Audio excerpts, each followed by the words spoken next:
Join me as we go through my toolboxes and tell you what I reckon to these DeWalt tools.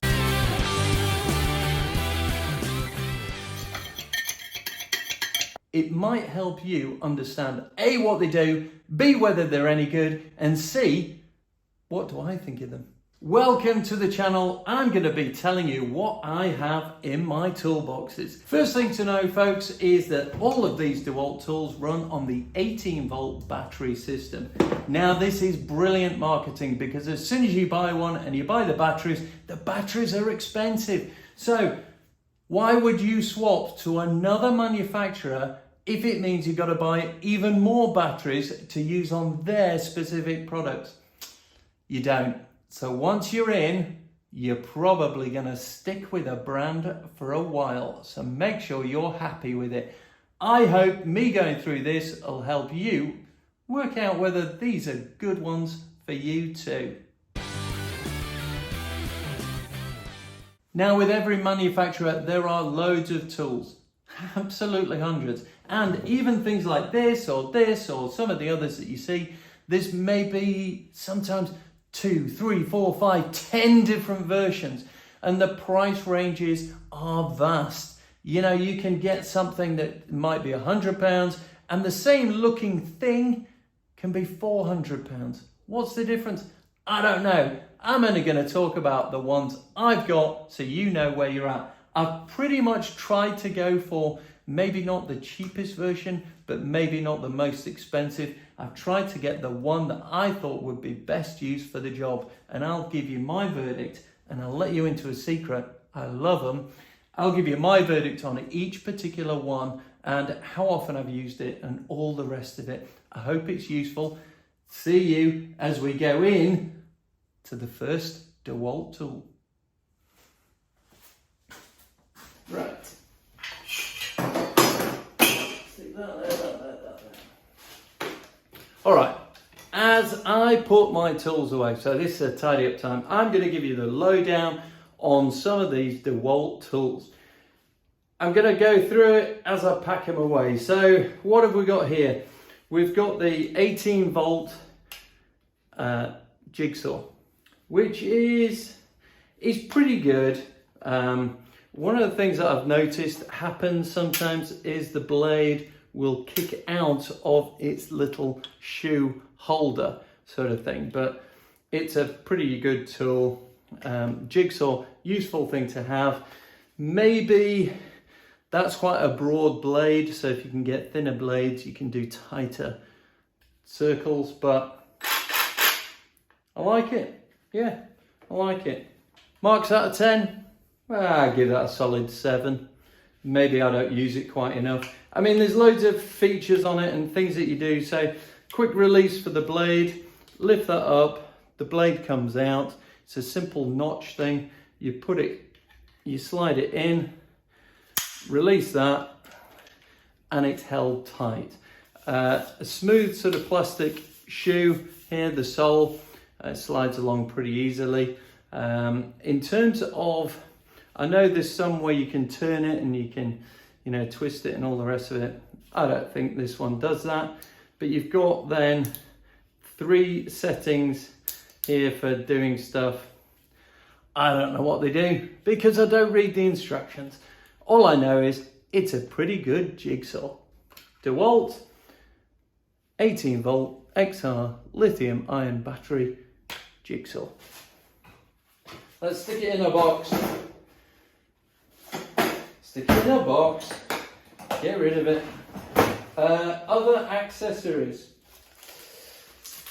What else have I got in my toolkit? I've got this, which is quite a useful one in terms of detecting where cables are in walls. It's a Bosch one is this, and you put it near some cable, and if it detects the current or the cable, then it gives a signal. So I will demonstrate here. Nothing on the wall here. As we slide across, it's detecting the cable, and it should pick it up again here because the cable runs along there.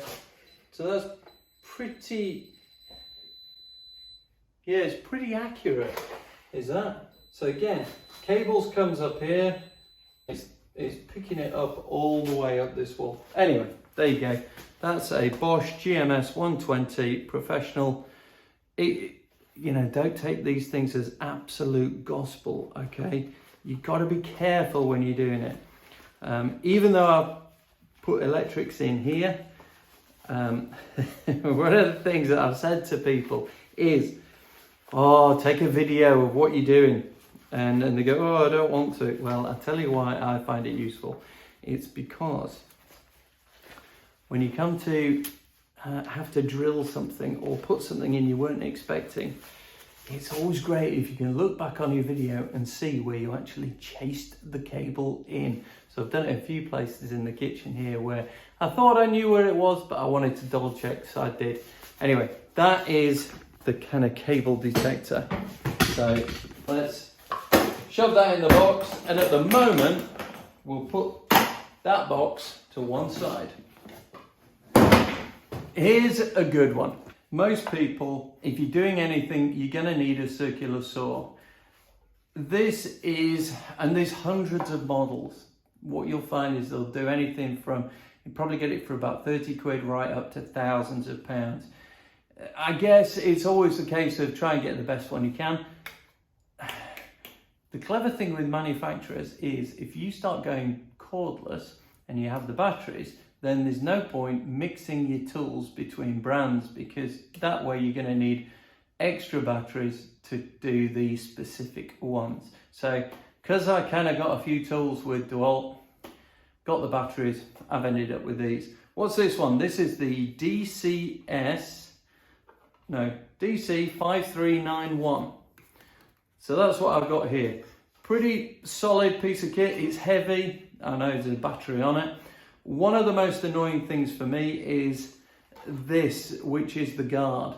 So as the guard, as you meant to slide along, the guard's meant to reveal the blade as you cut. What I find is it gets jammed or gets stuck, or it doesn't quite do it. And sometimes you're having to use your finger to reveal it. So it's not the greatest on that, but it's a pretty solid bit of kit. Nice cut. Obviously, get whatever blade you're wanting to get. This is the one that came with it. There's a little Allen key there, and on here is a place to clip the Allen key. So you've got the Allen key there, so you can actually, you know, you don't have to hunt around for an Allen key if you need to change the blade. Quite nice. The other thing is, release this here, and what you can then do is you can adjust the position of the blade relative to the sole plate. Okay, there is a little marking gauge here to tell you what degrees that is. So obviously you can cut at 45 degrees and that sort of thing, which can be useful if you're doing mitered edges or that sort of thing. Pretty solid, pretty hefty, pretty good. Now, one of the things that I'm looking to get is I'm looking to get one of those universal track guide things, and I haven't seen one made by DeWalt, but I'm looking to get one that you sit this in, and then it has the guides on it for, you know, the long straight pieces of metal, and you can go down the track and do super long straight cuts, because you're going down a metal track. You need a converter on here so that the grooves fit with the metal track. At the moment, what you could do is you could always make yourself a track which just runs flush to the sole plate. I can't be bothered doing that at the moment. I might end up doing it, but I'm just looking at getting something because it's quite a cheap solution. Because if you go for, rather than just a sort of hands-free, almost circular saw, and you go for one that sits on the track, you can look to pay double. So this might be anything, as I say, from 30 quid up to thousands. Go for a mid-ranger, 250. If you're looking for one that is built to fit into the metal track, you're looking at £500, £600, £700 sort of thing. So convert that to whatever you're at, your currency. But this is a pretty useful bit of kit. It's amazing how quick it is. Depth wise, there's a reasonable depth there in terms of being able to cut through timber. It certainly is good enough for worktops and that sort of thing. Let's have a quick look on here. Let's just see the depth of the blade when we reveal it. We're looking at about 55 mils. So a good 2 inches in depth on there. And that's pretty good for most things. If not, then I don't think you can really get much of a bigger blade in there. The diameter of the housing, it limits and restricts the size of blade. So that's what you're looking at, 55 mils, 2 inches, solid bit of kit. Let's find a box to put this in. Right, what's that? SDS, that's not it. What we got? Oh, don't tread on things, goodness sake. Right, oh, I'm gonna break my back, that one weighs a ton. Right, what we got? Power saw and grinder stroke sander. Right. Oh, there we go, look. We'll have a look at that one next. But let's pop this fella in here. What have we got next? We've got a grinder thing. I don't know what model this is. Oh, it's a DCG 412. So we've gone for one of these. Again, battery slots in the back, simple to operate. Handle that you can swap sides on this. So it's a simple screw-in handle. You can put it in that side. So depending on whether you're left or right-handed or where the job angle is, you can swap it over and what have you. So that one's perfect for taking your fingers off. What you can do though, if you've got a different sort of angle that you're wanting to do things at, then there is a way of moving this guard, this protective metal guard. So you've got a protected metal guard here, which obviously prevents, harm if you putting your knuckles onto there or whatever it might be. The blade, interchangeable. It's I think a small Allen, no, God, I can't remember. There's some sort of key, it might be just an Allen key. And depending on what you're doing, so you could have a grinding pad. This is a cutting disc that I last used this for, I think. Yeah, I think so. And what you can do on here is there is a awkward to operate ability to, if you push it in and move this little lever here, there is the ability, as I say, to rotate this guard and change the angle of it. So, bloody thing. This is not easy. And you tend to lose it off the the housing on here. So there we go. So we could go underneath there. So you could change it to that. So you could, come down a wall or whatever it might be. What I found was I had a machine that could chase out walls for cable, and that's a twin blade. So imagine two of these, 3/4 of an inch apart, half an inch apart, 10, 15 mils apart. And what you did was you cut two grooves and then you could just knock out the bit that was isolated, fit your cables into their jobs are good. And what I found was there were times when I had quite a number of cables, I needed it wider, that couldn't do it. So I used this to cut two different channels and then chase out the spoil, as it were. Pretty good. It's noisy. It's dusty if you're doing things like that. So if you're cutting bricks, this throws out a tremendous amount of dust. If you can sort of have your vacuum cleaner hose somewhere near so that as you're doing it, it's sucking a reasonable amount out of the way, because otherwise it can be really choking on there. But again, good bit of kit. I like this. The circular saw, I think a circular saw, I'm going to go 8.5 on the circular saw. The grinder, I like it. I'm going to, I don't know. There's just some jobs that you can't do with other things, or not as easily, not as quickly. And this little fella is pretty good. So I'm going 8.75 for my grinder. I like the grinder. Okay, next one that goes into the same box. So let's just put this fella in. So there's my handle. There's my grinder. What have we got here? We've got a really nice compact sander. Again, it's the 18 volt DeWalt range, and this one is a DCW 200. DCW 200. One thing that I find really awkward is the on-off button. When the thing's vibrating, it's a bit crappy. You've got a wheel to increase the revs or the vibration element of it, and it comes with a little dust extractor thing. You can take it off, and yeah, it's pretty effective. In fact, that's filthy, so it must be working. That's pretty good. So battery slots on.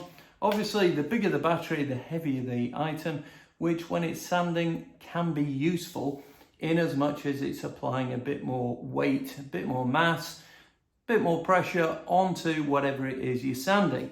Smaller battery, it's quite light. So I like a big heavy battery on there.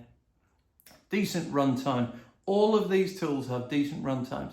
The one that just chews through batteries that I've found is the chainsaw and the leaf blower. But that's for another day. So the little sander, it's compact. It's nice and ergonomic. It's pretty good. It has a good sanding ability. The way that you change the pads, you have two little clips. Lever one off, come around the other side. It's just hooked under a bit of tension behind a little sort of plastic clip. Release that, it releases this. One side comes loose. To remove the other side, there is a push button thing, but it's a kind of, that's on quite a strong spring, is that. What do you do there? Well, you lift it up so you get a tiny gap, and you would slide in the paper so that it grips it, fold it back to there, bring the clips over, and then you just, again, just bend it round, clip it over, and the pad is secure. I love this. I think this is absolutely fantastic. The pads here, you'll find that there is a hook and eye, Velcro, whatever you want to call it. So there is ones that you can buy, just sandpaper that just fits on. So it's got the, that's got the sort of the loopy bits, hook and loop, I think, isn't it? That's what they call it. So it's got the loopy bits. You can do that. The holes will be there. So obviously, when I'm just using this, which is kind of universal squares, when I use that, obviously there aren't all the holes in it. So the extraction isn't as good as if you bought the dedicated ones where the loops and this pad here that you attach to it has all the holes in the correct spot, because obviously then that helps with the extraction of the dust. But I've not found it to be too bad a problem. And if you wanted, I think this fitting here should be one that if you've got an extractor, a vacuum cleaner type thing, you should be able to fit that to it. Obviously this is quite useful because when you're sanding and you're all over the place, this little bag is pretty good at collecting stuff. Universal, really cheap. The pads here with the loops on, so it goes on the hook and loop. A little bit more expensive, but you're going to get a better performance from it in terms of the dust extraction through the holes. So, awkward and stiff to open it up to accept a new paper, but it's a small price to pay. Great little tool. Obviously, if you get the grading of sandpaper correct, you can blitz through all sorts of things with this. So, good bit of kit. Right, into the box it goes. So, pop him in there. There you go. That's good. So, we've got a box with a power saw, a grinder, and a sander. What's next?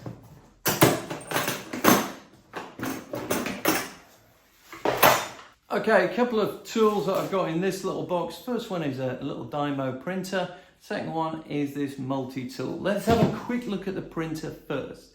I like this printer. It's really easy, compact, battery operated.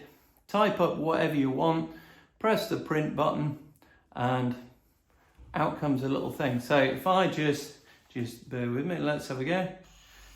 So there was a word in there. Out it comes at the side, and what you do is you just squeeze in the side button, it comes off, and there's your label. How do you stick it? Well, the printer stuff has that thing where there's an actual kind of tear. No, it's pre-cut down the middle. A bit fiddly. But when you get the backing stuff off, self-adhesive label, that's what I've done on the boxes and on various other things around the house.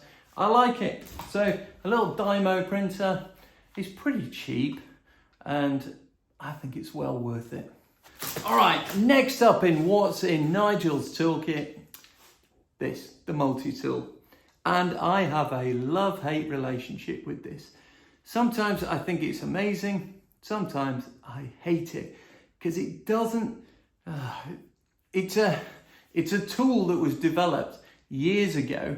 I don't know if anyone's ever seen it. It's for taking off plaster casts from broken bones that have healed, or you could do it on crash helmets.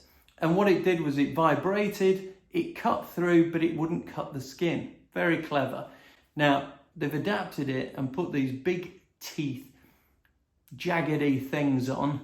And the idea is the same, that it just like vibrates really fast. So here we go. So there's no circular motion, there's no sort of big thing. It really is a tiny little thing. I like the fact that you get a little light so you can see what you're doing a bit better. But these things, you know, it's got limitations, folks. You can buy loads of different types. They're very simple to do. Squeeze the lever there. It kind of releases it, wiggle it out, and there's your gripper thing that it's got. Now, I think you can do it, yeah. So you can do it at right angles if you want, if that helps. Or you just do it straight on, which is what most people do. Different heads, different tools, different jobs. So if you want to go through metal, or you're doing wood, or you're doing a plastic or whatever, just make sure you get the right one. Also, what you'll notice is that yes, it may tell you when you first start and it's new, but it wears off. And so sometimes you might forget what the heck it is that you've got in. So just be mindful of that to know what sort of thing it is. Generally, the bigger the tooth, the more likely it is to be for things like plasterboard or wood. The smaller the tooth, the more likely it is to be for metal, because obviously if you could put that on metal, it's going to shear everything off straight away.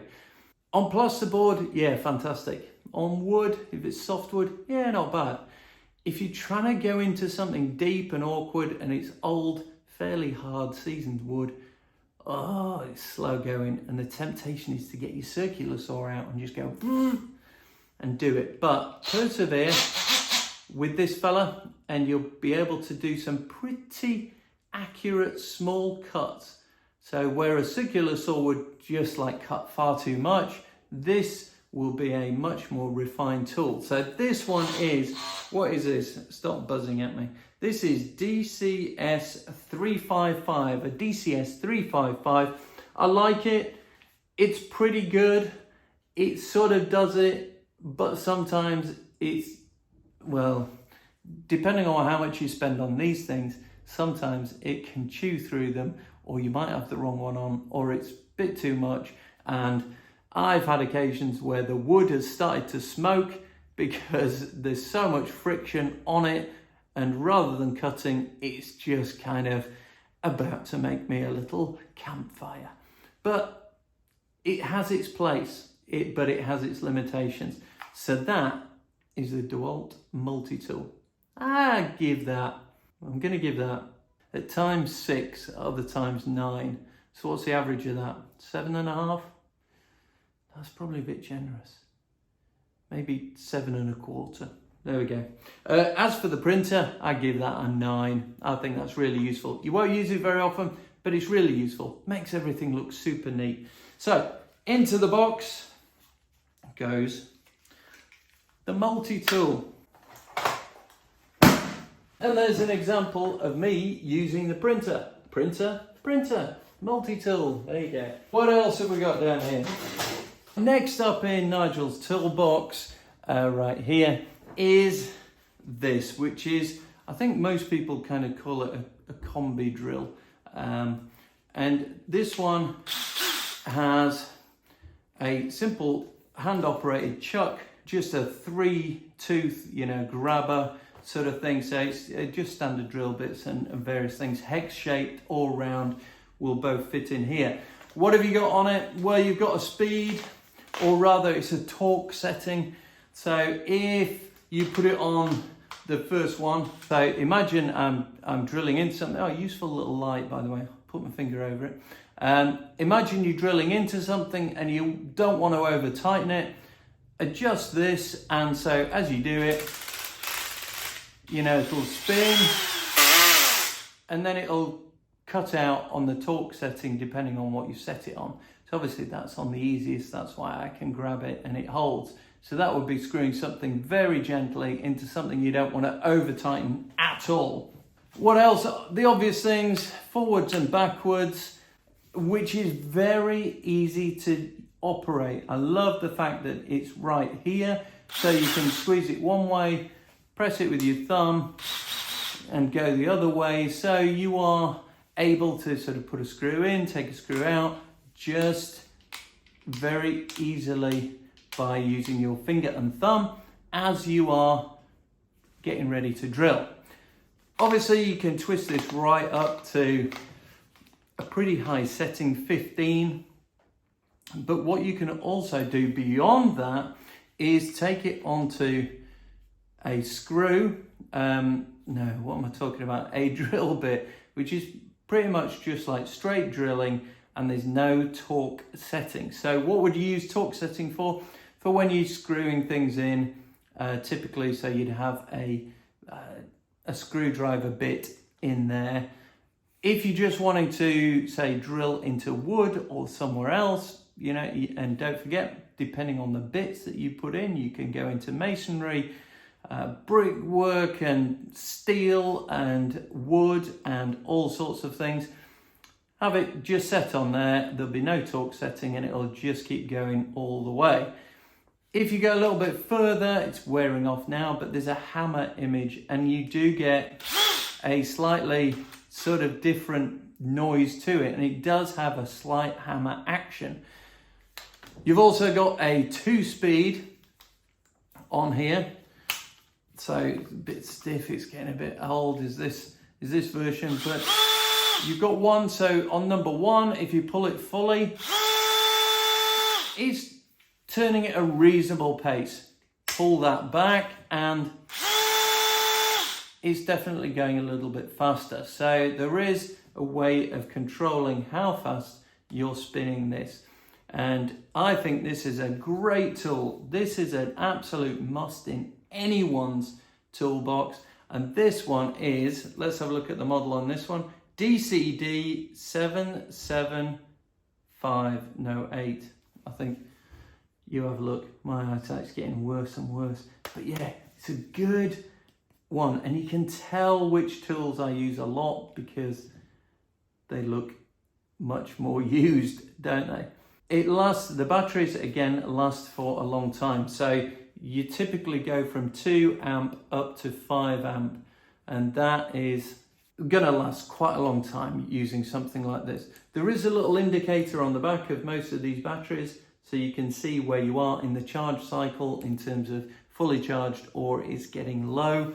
But that, I like it, I really do. And just the ability to, you know, with your finger and your thumb to just go forwards and backwards is brilliant. Now this often comes in a combination, so it's a combi drill, but it often comes with an impact driver.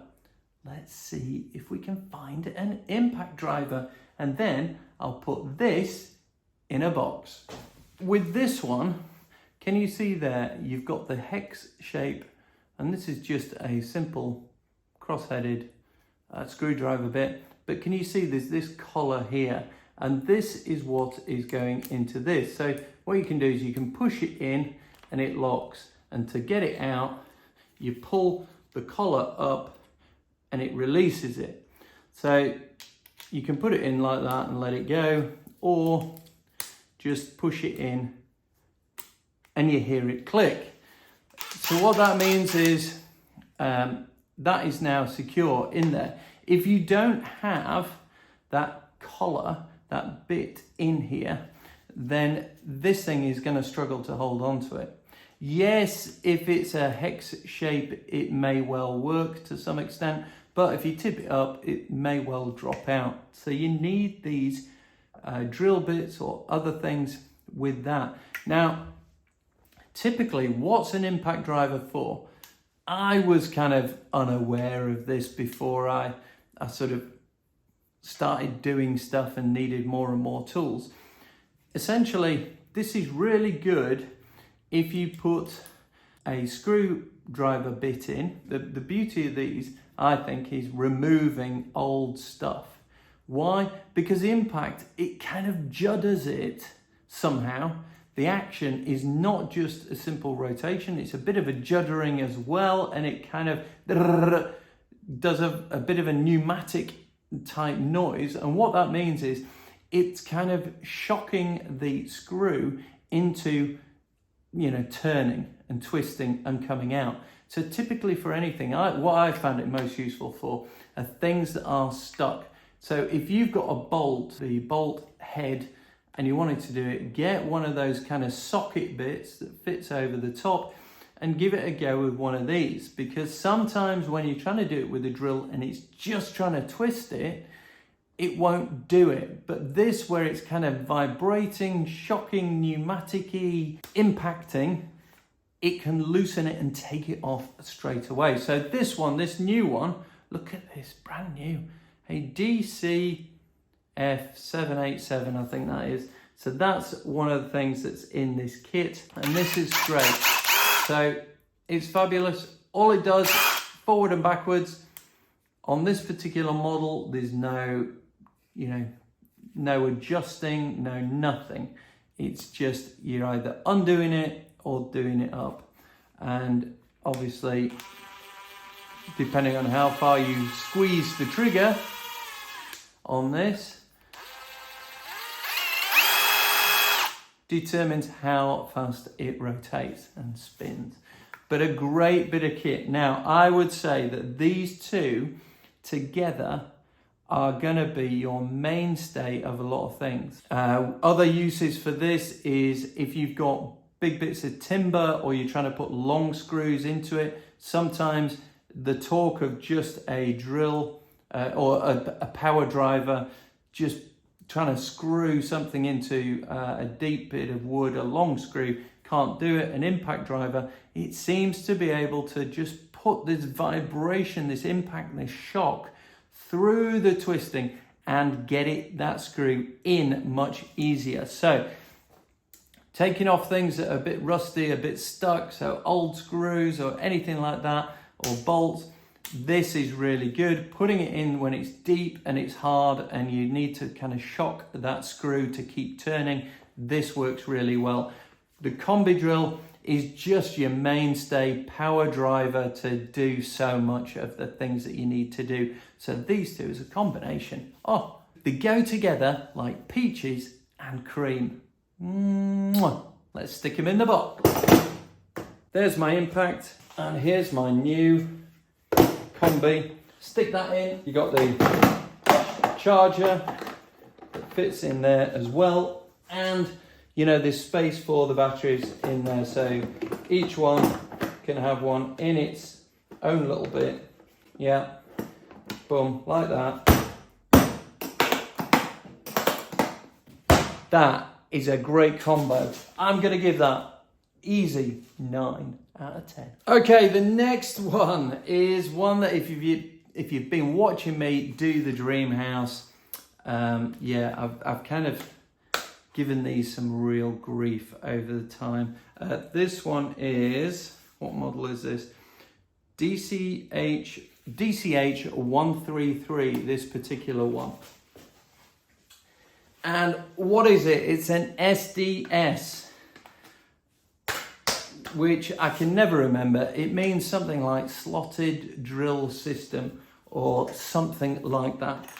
What does that mean? It means that the bit that you put in to the chuck here is of a different design. So can you see that there are slots and bits on this? So you've got kind of grooves, 2 slots and then a notch. And what you do is you would just squeeze down on the chuck. This is the way that I've found it works. You put it in, it goes in, and when you release, it clicks and it is secure. Okay, what do you use this thing for? You use this thing for drilling holes in walls and things like that. You can use it for coring bits and core things out, but make sure that the core bit, and what do I mean by a core? So you can have something like this, which is quite big. This is typically going into plaster, so I did it for the downlights. You can get them to do wood and things, but you can also get longer ones like this shape, and can you see it's got the slotted drill system, so shank on here. What do you use this for? You use this for coring through, and you can get some big ones. Oh my god, I've still got I wake up with sweaty palms trying to do some of the coring through some of these bricks. But what happens here, these bits here grind their way in. You need something pretty powerful like one of these. Ideally though, is battery power good enough? It depends how strong the bricks or the breeze blocks or whatever it is that you're going through. I would go through quite a few batteries, and what I mean by go through, I would use up all their charge trying to go through, but these are the hardest bricks ever invented and they're just horrendous. Now, the action, it can just do a straight drill, so continually moving, or it can do the hammer action as well. And the hammer action, my understanding is, as it's spinning, it's slightly going in and out. So it's kind of punching into the material as well as rotating and trying to do it. But typically, you're going to be using this for stuff that is just tough. So going through bricks, walls, masonry, that type of stuff. You wouldn't need to use one of these things if you just put in a few screws into some plasterboard or anything like that. This is more of your heavy duty thing. But if you need it, you need it, okay? And what I would say on this is buy the best you can, spend the most money. I have broken quite a few, and the cheaper they are, the quicker they break. And you might think, oh, well, I won't give it, too much. I'll be gentle with it and all the rest of it. When you're trying to get through a stone, there's no gentle about it. You got to use something with a bit of brute force, and yeah, they do break. Even the good ones break. What you do here is you can adjust it so that it's either just drilling or with the hammer action as well, and you can just point that to the right symbol. It's pretty hard to see on here. It's a bit dirty. The only trouble with these things is, again, no extraction. So if I've seen some of these devices where you can put like a collar around here attached to your vacuum cleaner, get all the brick dust or whatever it might be, that might be useful. What I have done, bitter experience, and finally got around to doing it, is you kind of rig it up so that as you're drilling in, you've got just in your hand the vacuum piece here to try and suck out the dust at the same time. But with all of these things, whenever you're doing something like that, make sure that you've got your safety glasses on. For this one, I would definitely wear ear defenders. So for this SDS, and you're going through walls and masonry and there's all sorts of stuff flying around, a few things that I would definitely recommend. Some ear defenders. Look, hey, they might not be the coolest thing, but they're about £3 or £4 and it can save your ears, because otherwise, what was that? Cup of tea, Wednesday. What? You don't want to be like that, do you? And that's because you've just used this a lot and you've sent yourself Mutton and Jeff or whatever it is. You don't want to do that. Also be careful with so buy a pair. £3, £4, £5. They're not a lot. They're pretty comfy. You can wear them for ages without any paint. You can get the little squidgy ones that put into your ear. Yeah, they're a few pence, so they're even cheaper. The trouble is they tend to get dirty. I tend to drop them, put them places, stick them in my pocket, and then look at them and think, don't want to put that in my ear. So I think these are pretty good. Next thing, again, couple of quid.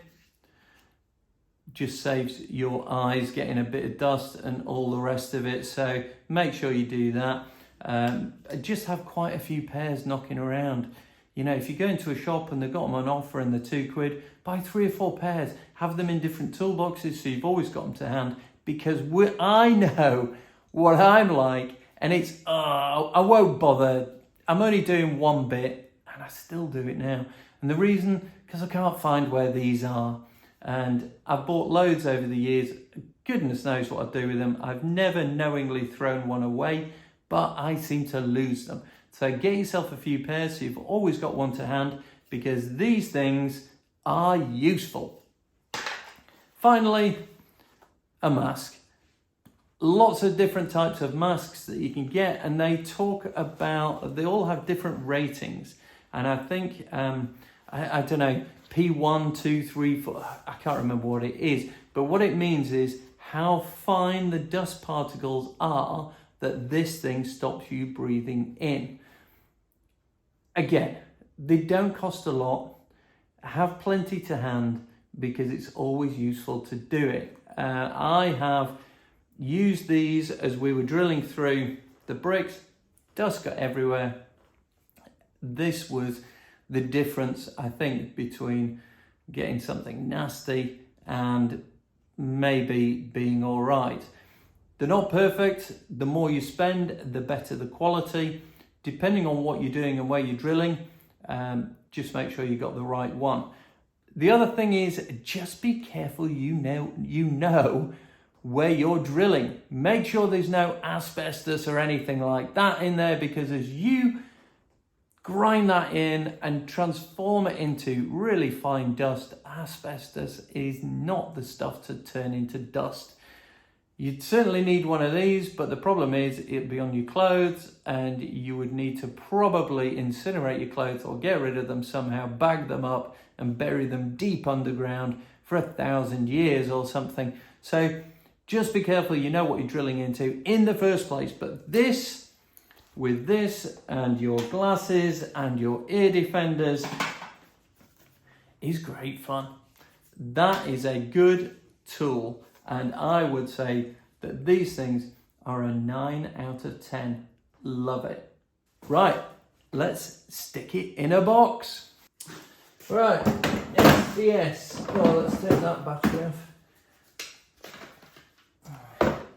SDS, along with a core and some drill bits. Sorted. Okay, at the moment for my run through of my what's in the toolbox, Nige, the latest thing. I've not had one of these before. I love it. I do have other DeWalt tools that I'll do at a later date, more kind of gardening side of things. But this one is, yeah, it's a big light. This is DCL 043, I think. So there you go. DCL 043. This is just one of those hook things that you can hook the light on, I think, and all the rest of it. So let's stick it on. Whoa. Oh, jeepers. I can't see a thing. I've got 3 dots. Right, top tip. Don't look at it and turn it on to see if it's working. Oh. Anyway, there are 4 very powerful lights on here, and just by squeezing the trigger, most of the DeWalt things have the same hand grip type feel to them. You can adjust the brightness by pulling the trigger several times and it just knocks it down. So this is pretty good. The head is adjustable to full vertical. So if you wanted to illuminate a room, shine it up into the sky, and that's quite good, because you don't necessarily want to be where it's catching your eye and blinding you, dazzling you or anything, but it's a good strong beam. Now, why did I get one of these? There are times when I've got a combination of head torches and those little sort of lamps, you know, that sit on the floor, those squat little things. But there's been times where I've wanted something that lasts a bit longer, that is slightly more adjustable, that I can use like a torch. And I finally took the plunge. It's not a huge amount of money, but the other thing that I liked was some of the ones that are rechargeable. So if you're working without power, some of the rechargeable ones, after an hour or 2, they're gone. This one says that with a 5 amp battery, this could do, I think it's 8 to 10 hours. Maybe not on full beam, but maybe on part beam or whatever. But whatever it is, that's long enough. That's long enough. I'm not going to be working in the dark for more than that length of time. So I think this has got real potential to be good, you know, good value. And obviously you've got a hook, so you could hook it up somewhere, just stick a nail in or something, put a screw proud, and you might be able to sit this on it. So I'm liking the idea of this, the rotating head so it can go vertical. I'm looking forward to using that, and I'll be using it soon on somewhere where I'm gonna have to do a lot of work with no power. So that could be a really good one. I'll reserve judgment as to how good it is and a score out of 10, but it's looking like usefulness. I reckon this could, you know, easy be 8 in anyone's book. But the thing is, it's so new, I don't have anywhere to put it. So that is gonna have to just stay in my hand, and I'll have to work out what to do with it in a bit. So that's it for my DeWalt tools, the things that I've kind of accumulated over the years, and as I've been doing this project, I honestly think that they're pretty solid performers. I've not had a dud one. The SDS, sometimes the chuck, it can wear and bits drop out. But apart from that, Maddie, I was giving it a lot of stick. Apart from that, these are really solid tools. I like them. I would definitely recommend them to you. Hope you've enjoyed it. Watch me as these are in action as I continue transforming property into the dream house. See you soon.